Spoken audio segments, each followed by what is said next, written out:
Hello, and I write about commercial real estate for Bloomberg. I've been writing a lot of stories about defaults on major office buildings, about doom loops in downtowns, about the zombie apocalypse that's going to be coming, about how there's going to be the great reset in all kinds of prices.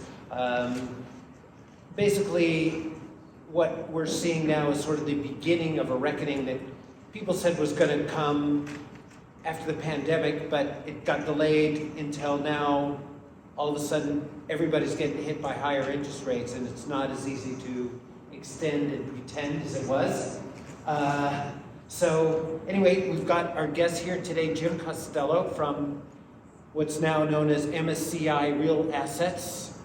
And he's going to give sort of a big view of what's going on in general with commercial real estate. And also Annie Rice from JLL, who's going to really focus on multifamily. It's a lot of money is in multifamily, a lot of opportunity is in multifamily. So she's going to explain what is happening right now. Jim will show slides for about 10 minutes, and Annie will show her slides, and then I'll ask a few questions, and we'll open it up to questions from our audience too. So we have to end by 4:20. I don't know why they gave us that time. So take it away, Jim. Okay, 10 minutes. I'll have a timer going. Let's see. There we go. So. Can you hear out there? Is it in the mic? All right. I'll just make sure. Oh, okay. Now you can hear me. Great. I'm Jim. I'm here from two groups. All right, stand back again. I'm here from MSCI, that's who I work for. I'm also a member of an organization, the Councils of Real Estate. And RJ, where are you at, RJ? Oh, there you are, right over there. RJ wrote me into this, and I was only too happy to join. But not because it's Vegas, but because I deal with so many folks in the room all the time. So I'm just happy to put faces with names in some cases. I've got a bunch of slides that I've been using on a regular basis. I really enjoy giving presentations with those slides, though, and just talking through ideas. So I want to rush through to get to the Q&A. But I got 3 points I really kind of want to get into. Debt markets are an important story today. That is really driving everything with the so-called reset. I'm going to talk a bit about the transaction market, what it is and isn't selling, and then a few thoughts for the future. So debt markets is a key thing I want to talk about. The composition of lending for the year is shown here. You know, I put slides together, you never know what the moves going to look like. So some of my slides, just seeing some other slides that looks like that today, I'm not sure they're going to show up somehow. But you know, it's showing here different colors representing different lender types. And the composition of lending in 2022 and kind of what we saw before the pandemic. And the composition of lending last year got pretty much close to where it was before the pandemic in terms of the share. You had the banks were an important part of it, but the CMBS, the investor-driven lenders, they were growing in importance as well. But you know that changed of late in terms of the banks becoming important. Within there, there's a couple different shades of blue with banks. The latest blue are the local banks, the small banks, and they increased this year. They were up to 27%, almost 30% of all lending for 2022. That's a different kind of number than what other folks have been citing. There was a publication that cited a figure of 70% of all commercial real estate lending being in small banks, causing a lot of terror in the markets. And it was just dead wrong. It is not the case that small banks are doing 70% of real estate lending, which is the case of the numeracy. There was a reporter who didn't do real estate on a regular basis. He didn't know who to talk to, and just went to the H8 data from the Fed. And the H8 data is a great data source, but it's only covering what happens at banks. There's a lot more lending that happens than just banks. There are life insurance companies. Again, with this diversity of lending, all kinds of other things besides the blue in this chart. There's life companies. There's the agencies, all the lending on the multifamily market you're going to talk about comes from the agencies.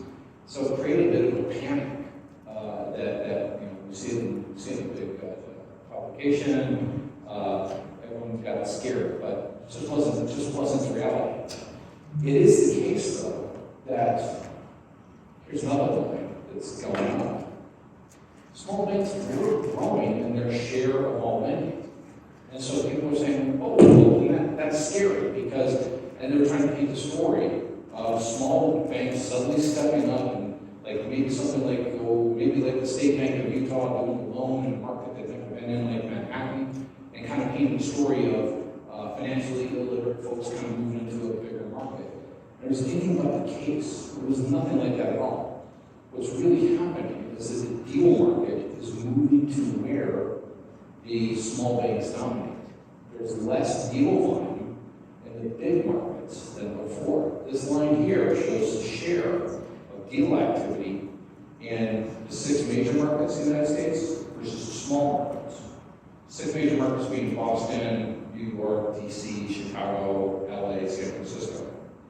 The line increased after 2015, showing that much more of the share is going to the small markets, where you have smaller deal sizes to begin with.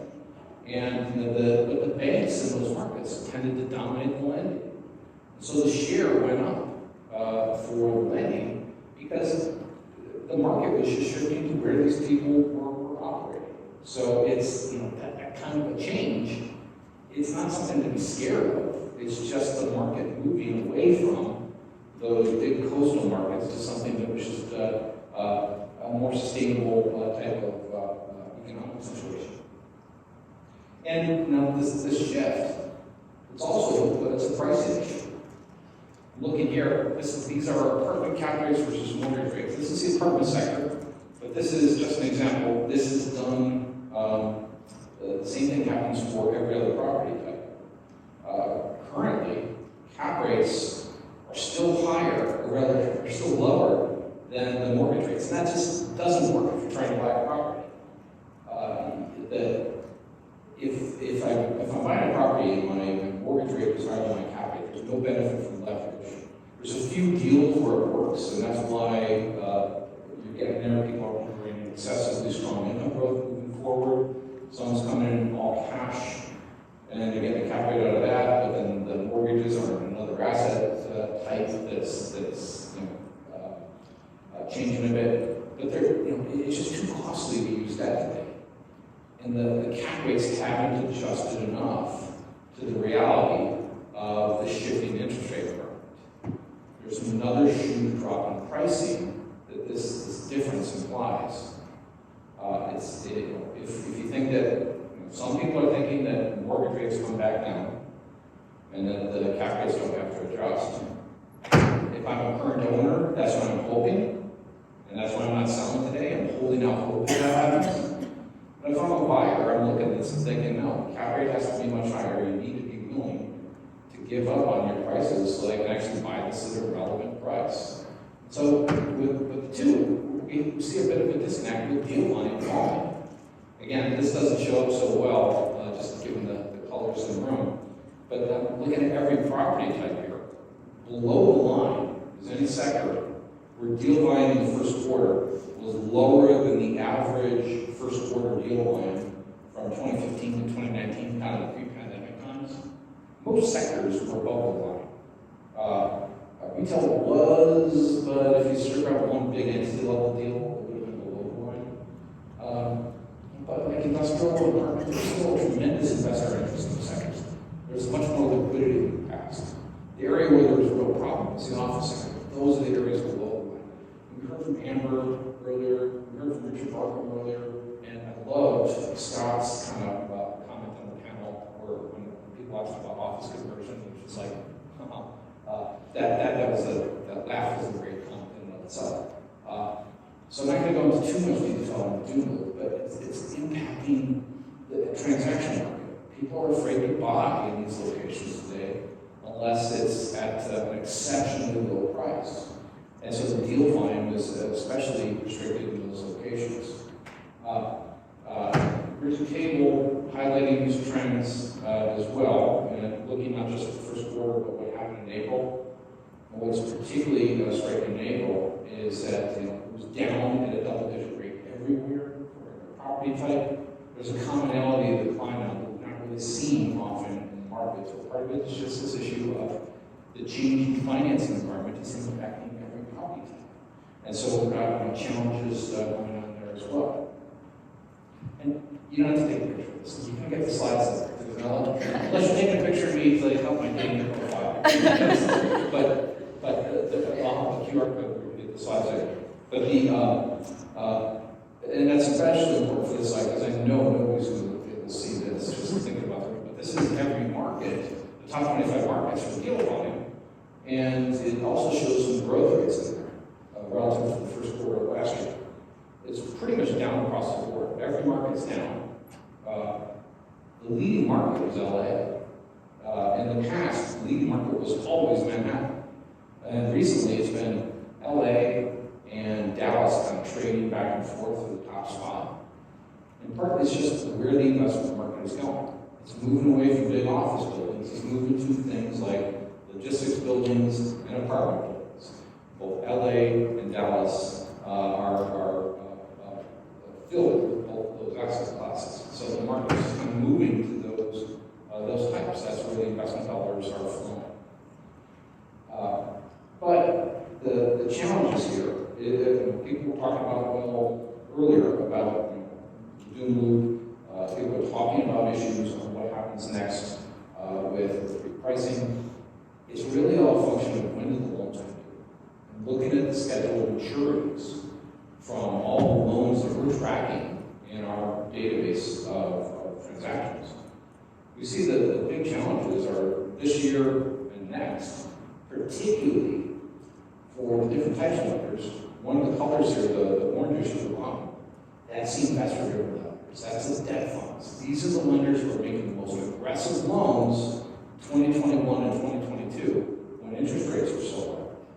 They typically had short-term loans with very few covenants. So those are the areas where we're probably going to see the most chaos. Doesn't mean that everybody's going to be able to buy stuff from these folks on the cheap. Some of the folks, Barry Sternlick has his own debt fund. He's been very public out there saying that he was into that just so that he might be able to take a look at some properties at a lower basis than that. He's been very vocal about that. So, I suspect this downturn and the challenges we get out of this repricing won't be the same as what we saw after the financial crisis. People will have to have different tool sets to access the distress and to make money from it. And that's one of the key things, just from my last slide, just to take away. Every cycle is different. Looking here, commercial property prices going back to the 1950s, the growth of commercial property prices. We have an index of commercial property prices that we build unit prices on a same-store basis. But there were some surveys that were around in the industry before the modern era of data collection was around, and I kind of spliced the growth rates out of that. The bars here show recessions. We see that there were two big recessions where you had double-digit declines in prices. The aftermath of the S&L crisis and the aftermath of the financial crisis.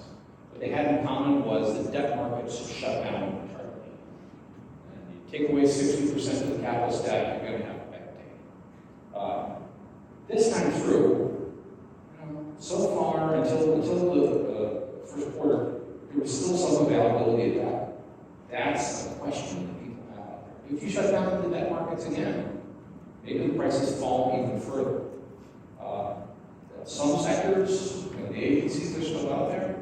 The office sector, it's becoming dicier. So, it might be the same at some point if the debt markets do shut down. Earlier this year, they weren't. But that's the thing I'd be looking for. Who's lending and how much? And that's going to be the problem that if this goes further, that drives a challenge. So here's the thing where you want to take a picture. And the one follow-up I wanted to make a point of, there was the slide on individual markets. That's also where, if we talk about RJ in the background, we can also point you to a resource in every market. So the membership of that council organization is part of it. There's smart appraisers and investment professionals in the city, and he can help you with predicting stories in those areas. So with that, I think it's time. So I'm going to stay seated just because I'm a little shorter than Jim here. So I think you'll be able to see me a little bit better here. So I have another presentation that I think we're going to put up here, but while they're working on that, I'm Annie Rice. I work at JLL, and I am on the capital market side. So Jim was taking a very high-level view, and I'm going to zoom in and focus more on multifamily. So my role in the industry is working very, very closely with apartment owners throughout the country who have financing needs for their apartments. So work very intimately with Freddie and Fannie, the banks, debt funds, life insurance companies, etc. So I'll be able to talk a little bit into a little more details. Do I just click? Okay. So this slide, I'm really just cutting straight to the punchline, which is there will be a need for apartments for the foreseeable future. And what we're looking at here is there is a pretty significant delta between the number of U.S. households and the actual supply of an actual supply. So until this delta starts to shrink, apartments will remain an asset class in good favor. Office conversions, a hot topic. Amber and Scott touched upon this in one of the previous sessions, and I think one of the takeaways is office conversions to multifamily is starting to occur. About 50% of office conversions were taking place in the last couple of years, and in years prior, it was closer to about a third. It's still worth noting there's a fair amount of headwinds. You're dealing with, if you take downtown LA, for example, where we're looking at a market that has a lot of office buildings with really deep floor plates. You have seismic structural issues. If you can get past zoning, the cost to actually convert to office is still extremely high. So until we get through some of that, it's still going to be very challenging to continue to make conversions happen. Here, and Jim actually had a slide on this as well, talking about just the really significant decline in transaction volume on the multifamily side. It was down about 71% in Q1. So that's a trend I think we'll likely see trickle into Q2. Of course, the numbers haven't come out yet, but a couple of things to note is JLL has had a very significant amount of BOVs that we've been putting and providing to our clients. What's a BOV? Oh, a BOV is a broker's opinion of value. So that's when an owner comes to someone on our investment sales team and says, please let me know what my property is worth. So we've been valuing properties across the country over the last couple of months and just waiting for authorization to hit go. So over the past couple of weeks and months, we've started to see a number of sellers say, it's the green light, you have the green light, please move forward and let's see if we can transact. So if everything continues to move along this trend, we should see a much stronger second half of the year.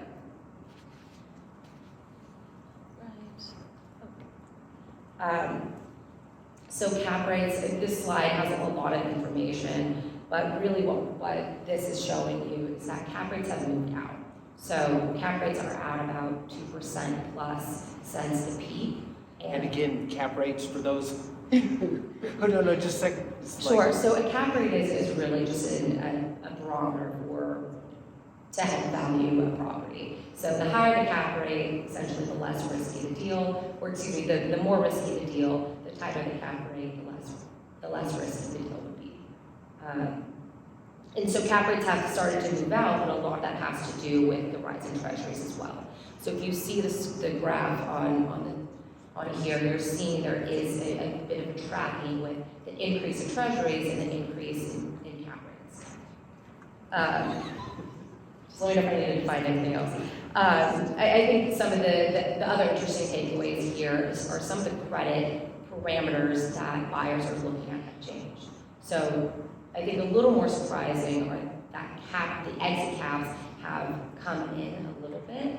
So they're only about really 0 to 25 basis points wide of what's in place. And what's a little bit less surprising is that rent growth has slowed. So depending on the market you're in, a lot of folks are underwriting anywhere from 0 to 5% rent growth. So the buyer pool for multifamily has continued to remain, I'd say, somewhat consistent if you look at this chart over the last couple of years. I think what is a little bit skewed with this is there was a very large transaction that took place on the institutional side. But what I think is really important here is that private buyers are really coming in and taking a much more predominant part of multifamily space. A stat I heard over the last week was that although you're seeing about 60 to 80% private buyers, if you look at who's selling, about 80% are institutions. And so a lot of that has to do with a need for liquidity. Some of these funds are dealing with redemptions, so they want to just make sure that they're positioning themselves if times get tough, and also to respond to potential shareholders. So this is a little bit more of a zoomed in chart that from what Jim provided, as it's only talking about multifamily. So multifamily as far as the lender composition. So the lender composition, if we go back 18 months, anyone in my position was essentially working with the banks, debt funds, life insurance companies, and every once in a while an agency execution. And the reason for that is cap rates were so tight, Freddie and Fannie just were giving very low leverage. So you could get 30% from Freddie and Fannie, or you could get 60% from a debt fund, and the pricing on it from an interest rate perspective was not too different. So that drove a lot of folks to borrow from non-agency sources. Fast forward to, I'd say, around this time last year, we started to see that shift back in the agency favor. So you'll see that in Q1, Freddie and Fannie have taken a much larger share of the market, and that has to do with the increase of just overall rates. But on top of that, it has to do with a lot of folks converting from floating rate to fixed rate. And so if you see the chart here on the right, it shows you fixed versus floating. That'll come into play for this next slide. So John and I were talking, and he asked, what's the opportunity, where's the opportunity? And I think this is one of the areas where there's certainly going to be some opportunity in the multifamily space. There's just under $1 trillion of maturities over the next 5 years. So a lot of these are floating rate executions that may have an extension test with a debt fund or a bank. And if you look at the LTV, the loan to value of the property, there's a very high likelihood that if the loan was originated at the beginning of 2022, you're pretty close to 100% of your value. It might be even higher than that. So there's a very large possibility that if you don't have the equity or a capital partner or a partner who's willing to put additional money into the deal, there could be some distress on that front. NOI's, net operating income, has also remained somewhat flat in some markets.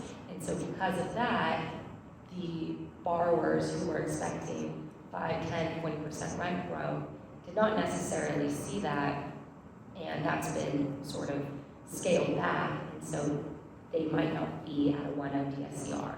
So all of these are things that we're paying a lot of attention to and working very intimately with our clients just to try and get ahead of it to the best of our ability.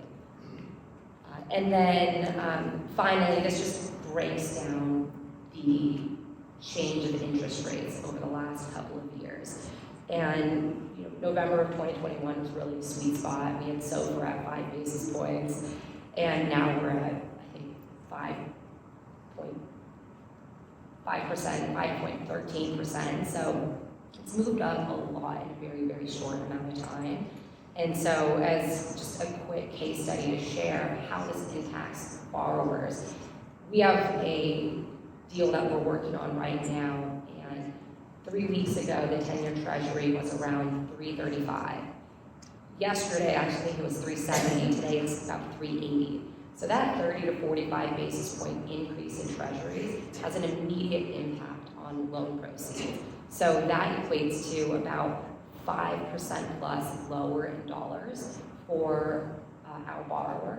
So what this translates to is it's really challenging for sellers to know, do I launch a deal today when the treasury is low today, but it could go up tomorrow.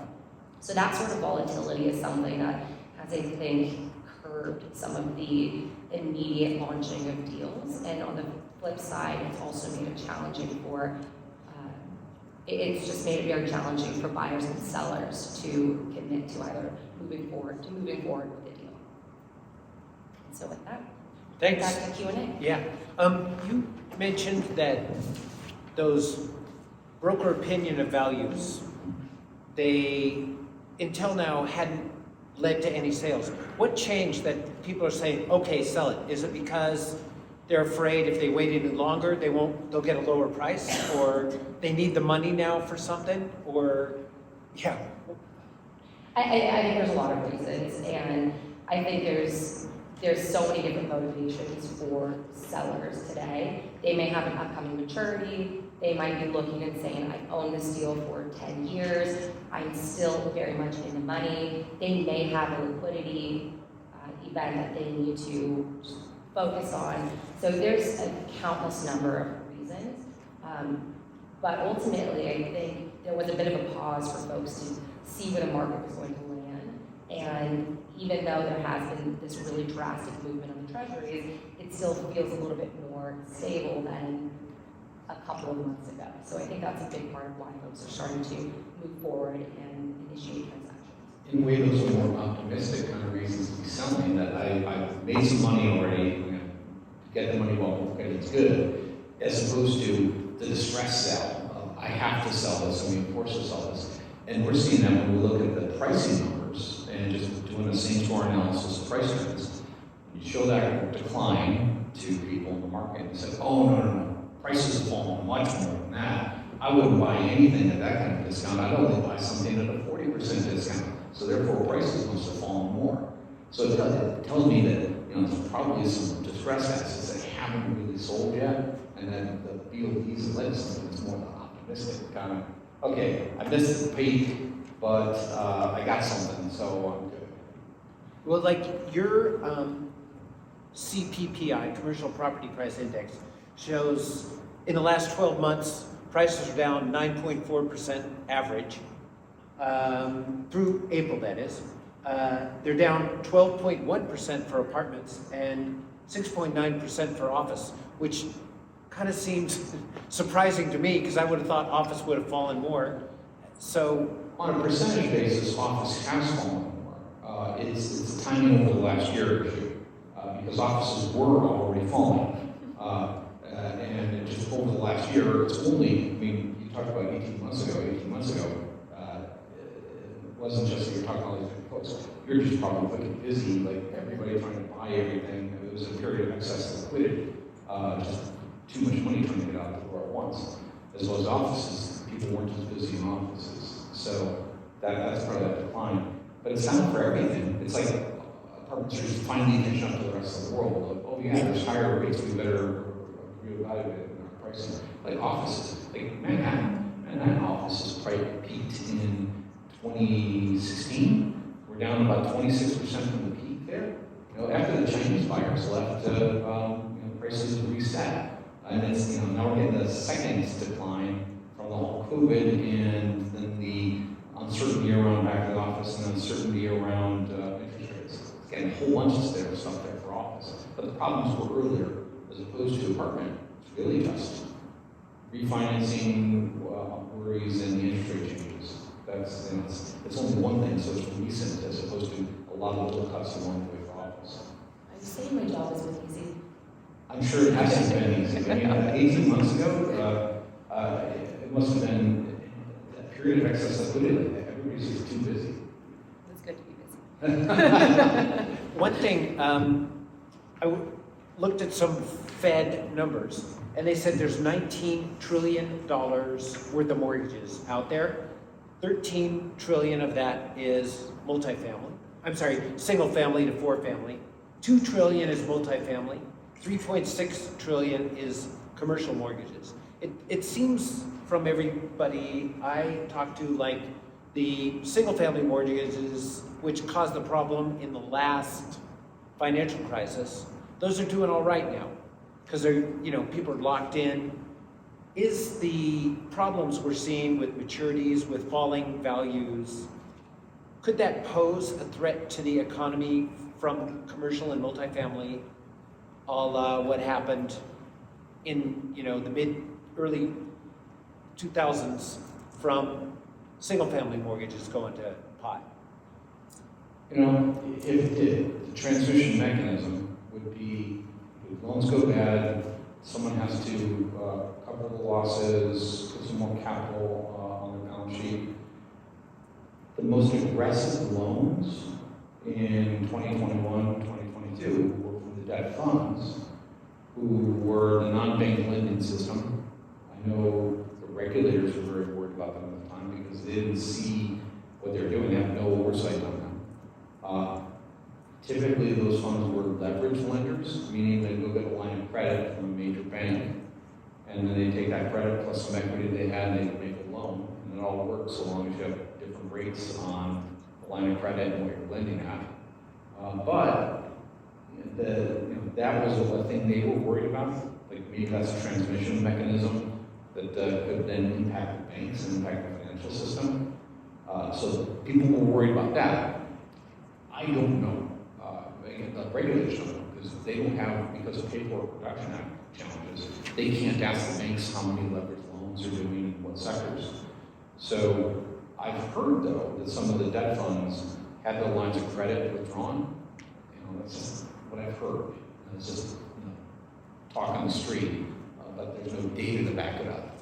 But if that was the case, then that would insulate some of the big banks from challenges there. But those are the kind of transition mechanisms. But to the extent that they also had CMBS on their books, because they had to have some kind of cash yielding asset as an asset on the balance sheet to lend against. That's part of what got SVB in trouble because they had RMBS on the books, and the RMBS was changing in value, and they didn't have risk accounting to take care of that. Have CMBS on the books, and that could cause a problem as well. But it's not as big as the total shutdown you had. I think Richard summarized it nicely today. It's a challenge to earnings, not necessarily to liquidity, as long as they're running things properly. And that was the case with Silicon Valley. Running well. Do you think have you seen the debt funds as active in that space? I wonder about the line of credit.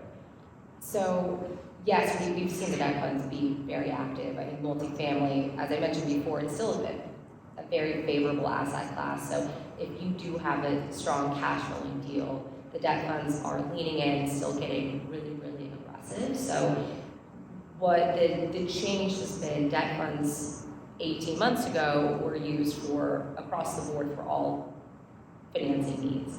Whereas historically, they were typically used for transitional assets that were bought at a very tight cap rate, and then there was some sort of a business plan to increase revenue through renovations or through management. And so that was really the story that a lot of debt funds historically were banking on. And it does feel like we're going back to that sort of traditional debt fund lending. But I would also just add, I think anecdotally, to add on to what you were saying, I think that one of the big differences this go around is that from the conversations I've been having with my borrowers, the banks, the debt funds are all working very, very closely with the borrowers because they do not want to take assets back.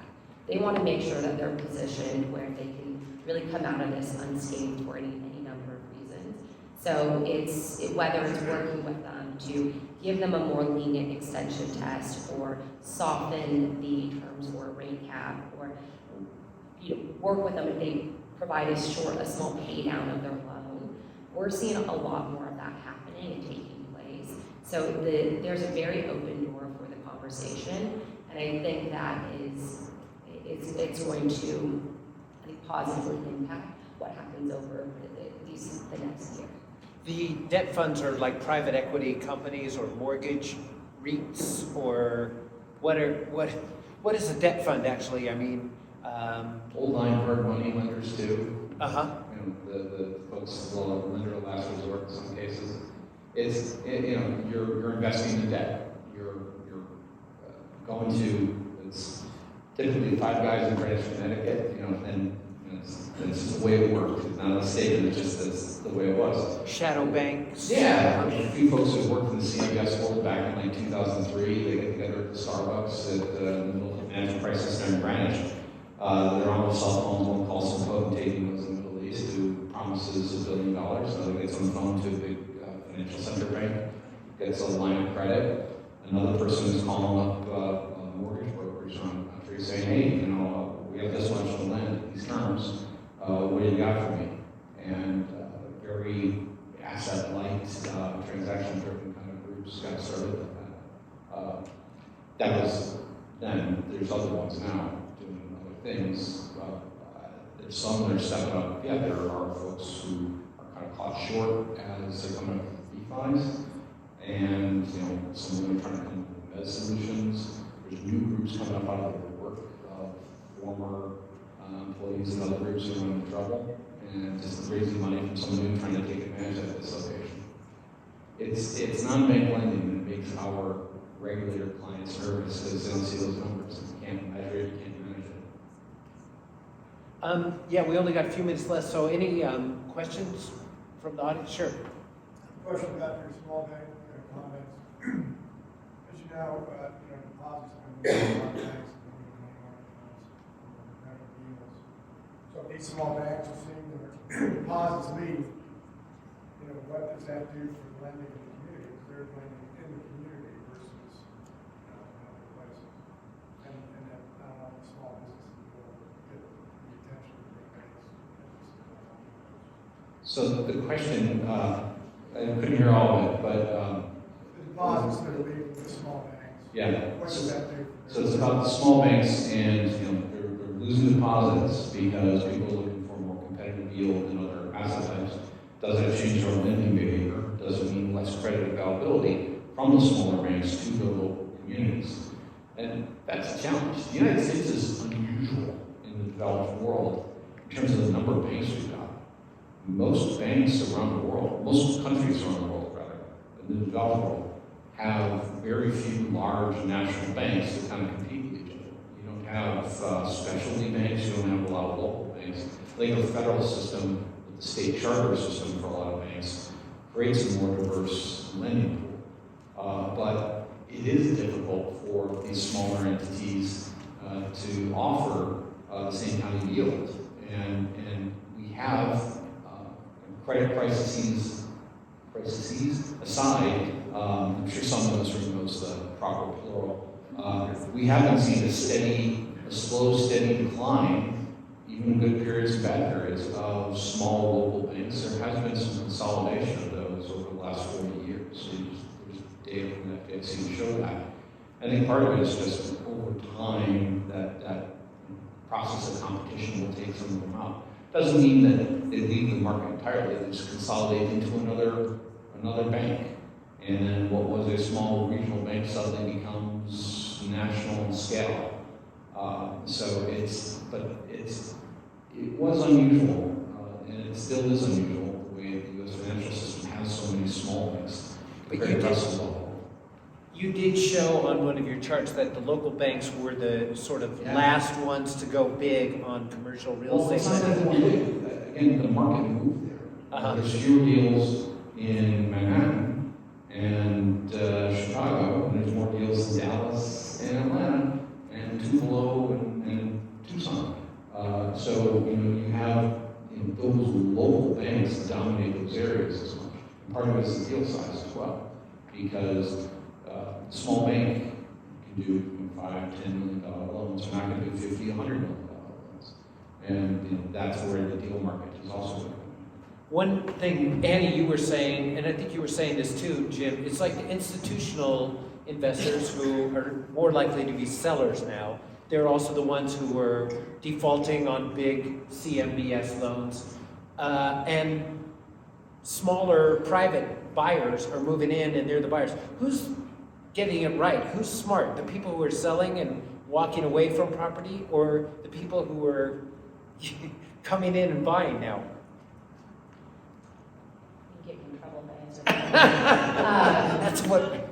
There's still, I think, a little bit left to be seen on that front, and I think right now there's a lot of winners who, I'd say if you were to ask me this a year ago or 18 months ago, it was really all the people who were making those short-term bets, and they made a lot of money in a very short amount of time.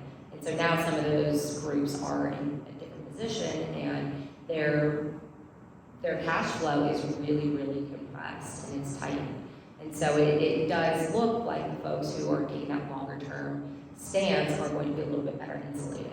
But what I would say to that is, what we're doing is we're working with our clients to make sure that they are converting to give themselves some more time and some more term to ride out any of these waves. So there's some solutions that you can work with to make sure that you're not in a really bad predicament where you're giving back the keys to the property.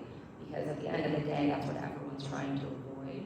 And I think on the multifamily side, everyone's waiting for that other shoe to drop. And there's been a lot of creative solutions so far to avoid that. Again, tough to say. Those creative solutions, I think that's going to be different this time too compared to previous downturns. It's not everything's defaulting and buy everything cheap.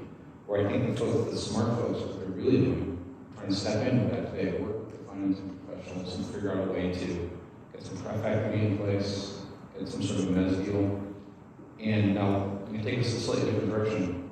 That's why I'm a little bit optimistic on offices moving forward in big money center locations, because I've been hearing this from a few folks, but I've been hearing it because when I'm in New York, I'm in the office every day, and I go in the office, number one, I'm doing my couch, working on it during the worst parts of the pandemic, and I gotta get into this furniture, and it's just not comfortable. And so I'll let the firm take the depreciation of furniture. But beyond that, I go in the office and I use it as a base of operation, and I'm out and about in the city. I'm taking a couple of meetings every week with just clients in the city, just people. Just the other day, I visited with friends who started a new group, and they've got return money, and they're doing that mezz kind of stuff. And it's just, going around chit-chatting with folks, you pick up a lot of information. I've been working since 1996 in this real estate information world, and I think I've done something to help increase transparency, but there's still so much that we know that we don't know. And the only way you pick it up is by talking to people, sitting down with them in person. That's what you're all doing every day in your cities, talking to the people active in the market. You learn things that way. And talking with those folks, Richard's chart earlier, highlighting the amount of dry powder out there. Talking with this fellow trying to do mezz and pref equity investing on behalf of some Middle Eastern folks. He's telling me that there's so much of that happening that for the big deals, 100 million plus, they're compressing the expected IRRs at this point. And that there's just too much capital trying to jump into that at this point. They're still getting a good IRR relative to other investments, but it's not the double-digit, hit it out of the fence kind of stuff that people saw after the financial crisis. So, that dry powder has an impact. And I only learned that from this and by being in the city and walking around. And I think that's, you get some of that on Zoom, sure, but just by actually sitting down with people over a drink and talking, you learn so much more. Any story ideas for these guys? I'm sorry, or did you want to ask? Yeah, I did. As values go down, and I realize that it's not across the board, but as values go down on specific properties, on performing loans, are lenders going to be tempted to make capital calls, or are they not going to want to go there? Well, I'm seeing more and more properties go on watch lists. Yeah. And inevitably, the underlying reason is that the appraisals have fallen below this level, and therefore we're raising the red flag. And in previous cycles, particularly back in the late 80s, early 90s, we saw lenders crying bars come to the table with more money if we want to acquire a loan. I sense they're not going to want to do that this time. Is that what you think? well, when the loans come due, they're going to have to come Before the loans come due. with more money. They're not going to try and cause trouble at the moment, because if they did that with every property, they could face some real challenges trying to do all that at once. If they can take the death of 1,000 cuts, move it out slowly, they'd probably be in a better situation. So, unless a regulator forces them to do something, they're not going to do something right away. Nobody's going to take a loss unless they're forced to. And so they're going to delay on that. You can actually see some of that. There's been an increase in recent weeks of the H8 data from the Fed of construction lending. You say to yourself, who's suddenly lending more on construction? What's really happening, talking with some clients who have construction projects that were underway, they finished the construction project, but they can't get the takeout loan at the rates that they want, so they work with the bank, they're just kind of continuing the construction loan for a bit. And until things settle down, they can get more favorable terms. The regulators aren't stepping in yet and telling them they can't do that. So nobody's taking a loss right now. They're not, until someone forces them to, they're not going to recognize that loss. But that's just human behavior. It's 4:20, so everybody do whatever you were planning on doing at 4:20. But thank you very much. Yeah, this is good. Lots to chew on.